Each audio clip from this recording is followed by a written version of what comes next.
All right, so I'm gonna share some thoughts, probably some you probably heard before or been told before. But as you probably watched from the videos, I'm a big believer in sustainability, particularly nonprofits earning revenue. So, a couple of things I would encourage you to do at today, if you haven't done so already. Is your board a giving board by chance? All right. Yeah. So, number one, since you've been a nonprofit for 3 years, you're at this stage where it's a good time to go ahead and start developing a board that's a giving board. This means that they not only provide oversight to the organization, but they also give and get treasure. So that's part of the responsibility of board members to donate to the organization. Now, you can do this through cash donations where they're giving a certain amount that's required to the nonprofit. But the other way to do this too is to specifically recruit board members who are tied to other sources of income. So these are board members who may own businesses, who may be a part of corporations that have a corporate responsibility arm, corporations that have a foundation tied to it. Those board members can be tremendous in not only providing significant value, but providing significant revenue.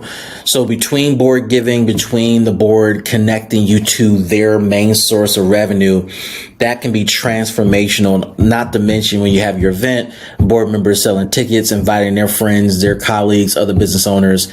It can be a really big deal to generate revenue. So that's one revenue stream to think about. The second thing to think about is you got to figure out if grants can really play a meaningful role in the nonprofit, because, the question becomes, where do you get the money from? If your program is not tied to some of the sexy topics funders care about, it can be difficult to tap into major sources of money. So for example, you do cleaning for people.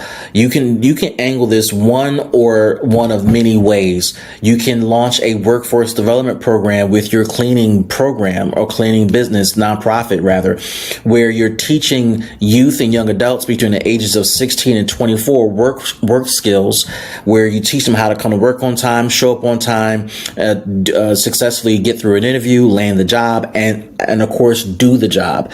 And that can get you tied into funding in the world of workforce development. It could also get you tied into funding in the world of youth development. If you want to do cleaning for specific community groups such as seniors, you might want to look at funding specific related to the health and quality of life for seniors, right? What grants are out there, whether it's an individual homes, some sort of group home situation for seniors, or assisted living.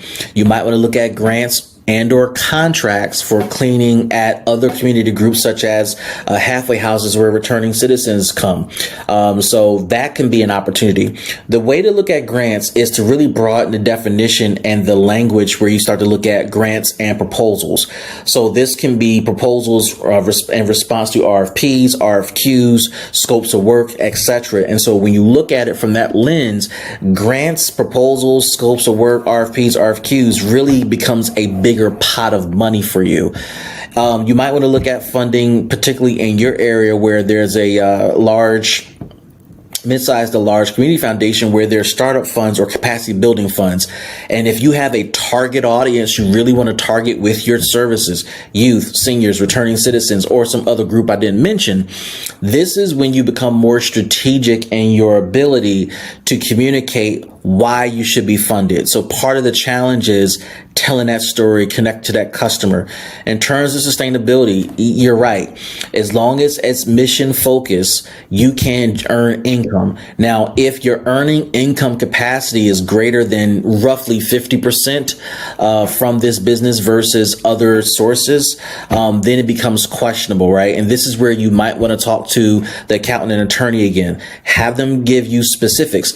And if you haven't done so, talk to a nonprofit attorney, a nonprofit accountant about this specific idea, so that there's clarity about nonprofit laws and rules. Because a generic attorney, a generic accountant who doesn't specialize in this, they're not going to give you the information you need. So you need to figure out what are the thresholds of income you can generate that's earned versus donated, right? And earned meaning through a business transaction, scopes of work, RFPs, RFQs, grant proposals, anything written down isn't considered earned income. It's part of kind of that donated services or donated resources or competitive resources where the door has been open to the nonprofit to compete for said dollar. So it's not viewed the same way. But my caveat is talk to your accountant, talk to your attorney who specializes in nonprofit work about how that's set up.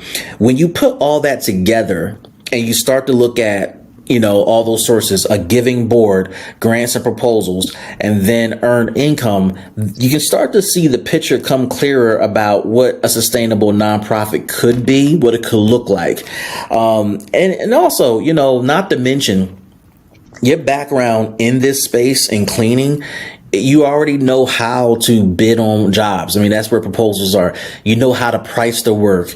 You know how to add a little more padding in the pricing to accommodate for the potential launch of this workforce development program. Again, I talked about youth. You may want to do workforce development for domestic violence survivors, women, refugees, seniors who want to get back into work. Like, you may have a specific audience you care deeply about that you feel called to. Whoever that is, like, you might want to tailor this to that this will allow you to start thinking about how we can tap into the grants, proposals, and earned income. The last piece too is, if you get really good at this, there have been companies that have launched staffing agencies or nonprofit organizations that have launched staffing agencies who have developed strategic partnerships. However that may factor into your thinking, this could be helpful too in you thinking about sustainability.